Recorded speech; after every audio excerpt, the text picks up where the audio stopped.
Last episode में हमने देखा कि कोई गेट खोलते हुए कह रहा होता है सॉन्ग, और सॉन्ग डरते हुए कहती है वहाँ कौन है। फिर गेट खुलता है और वो व्यक्ति और कोई नहीं चू होता है, और सॉन्ग उसे देखकर कहती है चू। तब चू कहता है हाँ मैं हूँ, और आपने मुझे बताया क्यों नहीं कि आप बीमार हो गई हो। और ये सब कहते हुए चू सॉन्ग की ओर आगे बढ़ रहा होता है। सॉन्ग अपनी तरफ उसे आता देख कहती है नहीं मेरे पास मत आओ, मैं तुमसे रिक्वेस्ट करती हूँ और मुझे मत मारो, यह सब मेरी गलती है। मैंने अनजाने में आज सुबह फिश बना दी थी, मुझे नहीं पता था कि आपको फिश का फोबिया है। तब चू कहता है सॉन्ग शांत हो जाओ, मैं यहाँ सिर्फ तुमको देखने के लिए आया हूँ, मुझसे डरो मत, ठीक है। फिर चू सॉन्ग को गले लगाते हुए कहता है डरने की कोई जरूरत नहीं है, और आपको अचानक क्या हो गया था और आप हॉस्पिटल कैसे पहुँचे। और मुझे पता चला कि आपकी अचानक तबीयत खराब हो गई और जिसके कारण आपको हॉस्पिटल में भर्ती होना पड़ा, इसलिए मैं आपको जल्द से जल्द देखने के लिए आ गया। आपको अचानक क्या हो गया था, आज सुबह तक तो आप ठीक लग रहे थे।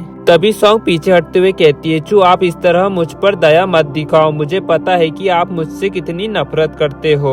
हम दोनों के लिए यही सही होगा कि हम जल्द से जल्द तलाक ले ले। फिर चू हैरानी से कहता है क्या तुमने क्या कहा। फिर चू सॉन्ग का हाथ पकड़ता है और सॉन्ग चू से कहती है मेरी बात मानो, हम दोनों तलाक के लिए फाइल कर देते हैं, मुझे अब तुमसे डर लगने लगा है चू। तभी चू सॉन्ग को किस कर देता है, हमारा लौंडा बड़ा हरामी हर बात पे किस कर देता है। और सॉन्ग खुद को छुड़ाने की कोशिश कर रही होती है और कहती है छोड़ो मुझे, जाने दो। तब चू सॉन्ग के होठों को छूते हुए कहता है अगर आप ऐसा चाहते हैं कि मैं आपको किस ना करूं तो आप अपना मुंह बंद रखें और ऐसी बातें ना करें जिसे सुनकर मुझे परेशानी हो। तभी सॉन्ग कहने ही वाली होती है, तभी चू सॉन्ग को कहता है अब आप लेट जाए और अच्छे से आराम करें। सॉन्ग कहती है ठीक है मैं अब आराम करने जा रही हूँ, अब आप भी वापस जा सकते हैं। फिर चू कहता है नहीं मैं आज रात यहाँ रुक जाता हूँ, आपका ख्याल रखता हूँ। तब सॉन्ग कहती है नहीं तुम्हारे यहाँ रहने से मुझे चैन की नींद नहीं आएगी। फिर चू कहता है यह सिर्फ आपका वहम है, ऐसा कुछ नहीं होता,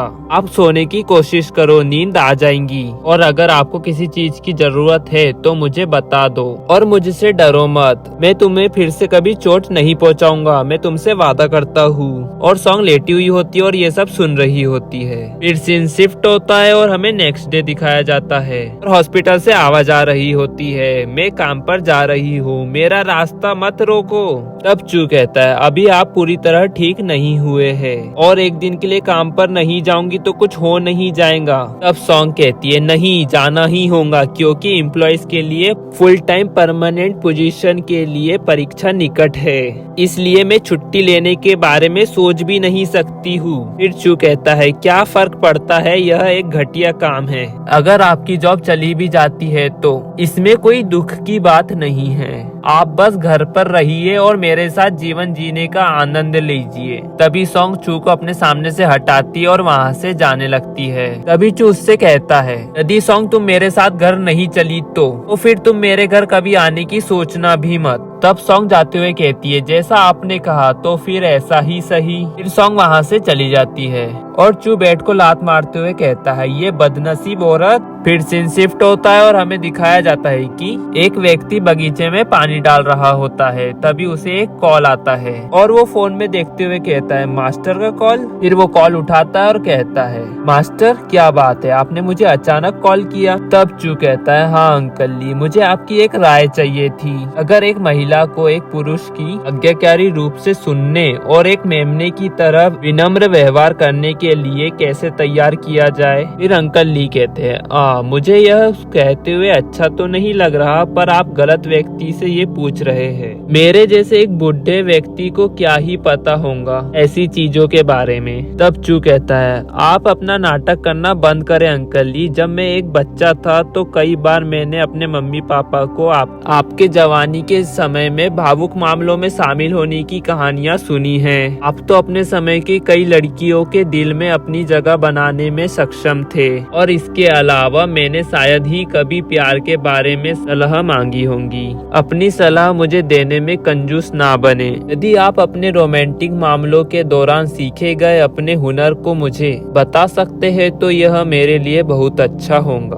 तब अंकल ली कहते हैं, इसमें कुछ खास बात नहीं है। यदि आप अपनी पत्नी को लाड़ प्यार से रखते हैं और उसे प्यार से निलाते हैं, वो आपकी सभी बात मानेंगी। फिर चू कहता है, अच्छा तो ये बात है। बिल्कुल, जब आपने यह कहा है तो यह जरूर काम करेगा और मुझे अच्छे से समझ आ गया है कि मुझे अब करना क्या है। और आपकी सलाह के लिए शुक्रिया अंकल ली। फिर अंकल ली कहते हैं, मुझे खुशी है कि मैं आपके काम आ पाया मास्टर। फिर कॉल कट करके अंकल ली कहते हैं, मास्टर ने आखिरकार अपना विचारों को बदलने का फैसला कर ही लिया और इस शादी को आखिरकार स्वीकार कर ही लिया और खुले विचारों वाले बन गए हैं। इससे पहले उन्होंने शादी को अस्वीकार किया और अब शादी को कैसे संभाले ये जान रहे हैं। अच्छा है, जानना अच्छा है। और तभी वहाँ पर चू के फादर आ जाते हैं और कहते हैं, एल्डरली तुम क्या सोच रहे हो? मैंने देखा कि तुम अपने मन ही मन में मुस्कुरा रहे थे। अब वो कहते हैं, मास्टर ने मुझसे अभी अभी कॉल पर बात की कि किसी को कैसे मनाया जाए। मुझे लगता है कि वो मालकिन की ओर आकर्षित हो रहे हैं। अब चू के फादर कहते हैं, ये तो अच्छी बात है, सॉन्ग की ओर उसका आकर्षित होना।